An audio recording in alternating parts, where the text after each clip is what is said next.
সেহরি খেয়ে ঘুমিয়েছিলেন এক শিক্ষার্থী।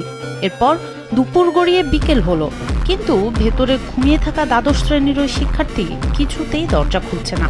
চিন্তিত সহপাঠীরা দরজায় অনবরত ধাক্কা দিয়ে আর চিৎকার করে ডাক দিলেও ভেতর থেকে মেলেনি কোনো সাড়া।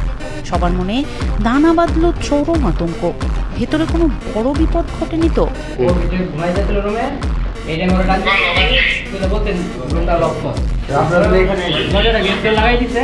তারপর আমরা সকলে বাইরে গেছি। তারপর 11টার দিক দিয়ে তখন নক করছি, তখন খোলা নেই। তারপর আমরা আবার 1:30টার দিকে আসছি। 1:30 এসে আবার নক করছি, তারপর 1:30 সেখান পর্যন্ত নক করতে আমি ভিত্তি করে স্যান্ডেলিনা সো, রূপচর্চায় আভিজাত্য।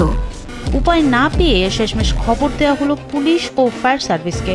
বিশেষ যন্ত্র নিয়ে তারা যখন দরজা ভাঙতে শুরু করলো, তখন পুরো এলাকায় টানটান উত্তেজনা।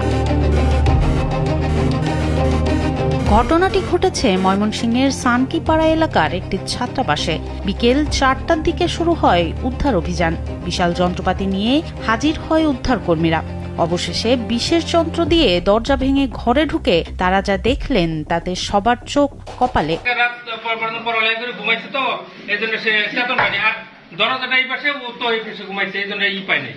কোনো বিপদ নয়, বরং গভীর ঘুমে বিভোর ছিলেন সেই শিক্ষার্থী।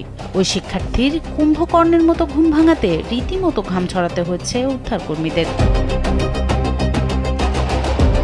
উদ্ধারকারীরা তাকে জাগিয়ে তোলার পর সে তো অবাক। চারপাশে পুলিশ, ফায়ার সার্ভিস আর উৎসুক জনতার ভিড় দেখে তার চোখ ছানা বড়া। তোমার যে ডাকতেছে তুমি শোনো না? এখন বাজে কয়টা? হ্যাঁ, তুমি তো জানোই না যে এই অবস্থা। কিন্তু সবাই ভীতিগ্রস্ত যে না জানি কি হয়েছে। সেহরি খেয়ে দেয়া সেই এক ঘুমে যে পুরো দিন পার হয়ে গেছে এবং এলাকা জুড়ে তোলপাড় সৃষ্টি হয়েছে তা যেন তার কল্পনাতেও ছিল না। বিড়ম্বনার এই গল্প এখন শহর জুড়ে সবার মুখে মুখে। সনম সিদ্দিকী, কালবেলা।